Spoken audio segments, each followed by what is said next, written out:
Good morning twelfth class sociology second के lesson number 25 भूमंडलीकरण उदारीकरण तथा ग्रामीण समाज। जैसा कि हम भूमंडलीकरण आपको पहले भी पढ़ा चुके हैं, पहले भी हमने समझा था सोशलॉजी फर्स्ट में कि भूमंडलीकरण क्या होता है।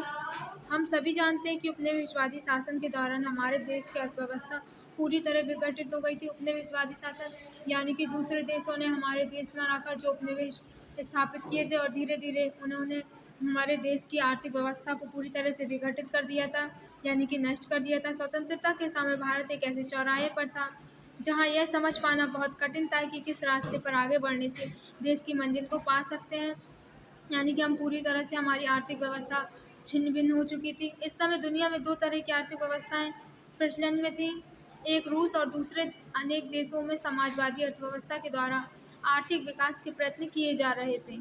समाजवादी अर्थव्यवस्था में सभी तरह के औद्योगिक यानी कि टेक्नोलॉजी और कृषि उत्पादन पर राज्य का नियंत्रण होता है तथा सभी लोगों को रोजगार देना राज्य की जिम्मेदारी होती है। देश की सभी जरूरतें वस्तुओं का उत्पादन देश के अंदर ही किया जाता है। दूसरी ओर यूरोप और अमेरिका में पूंजीवादी अर्थव्यवस्था को अपनाया गया, जिसमें सभी तरह के उद्योगों और व्यापार में सरकार की नीति कम से कम हस्तक्षेप करने की थी। इन दोनों तरह की व्यवस्थाओं के अपने अपने गुण और दोष होने के कारण भारत में मिश्रित व्यवस्था की नीति अपनाई गई। यानी कि उस वक्त क्या था, उस वक्त दुनिया में दो तरह की आर्थिक व्यवस्थाएं प्रचलित थी। एक थी समाजवादी अर्थव्यवस्था और दूसरी थी पूंजीवादी अर्थव्यवस्था।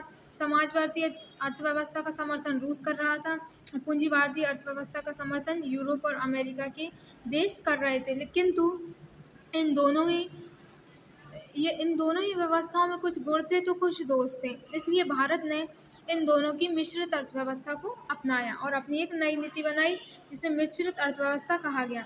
इसके अनुसार इस बड़े बड़े आधारभूत उद्योग, प्राकृतिक संसाधनों, बिजली और रेल सेवाओं पर सरकार का नियंत्रण रखा गया। यानी कि ये जो बड़े बड़े आधारभूत उद्योग धंधे थे, ये बड़े बड़े जो काम थे, इन पर सरकार का नियंत्रण रखा गया, जबकि छोटे और सामान्य उद्योगों को निजी क्षेत्र के लिए छोड़ दिया गया। विभिन्न वस्तुओं की मिश्रित अर्थव्यवस्था को बनाए रखने के लिए उन विदेशी वस्तुओं के आयात पर रोक लगाना जरूरी समझा गया जिनका उत्पादन देश के ही अंदर हो सकता है। यानी कि जो सामान हम खुद बना सकते हैं वो हम अन्य अन्य दूसरे देशों से क्यों खरीदें।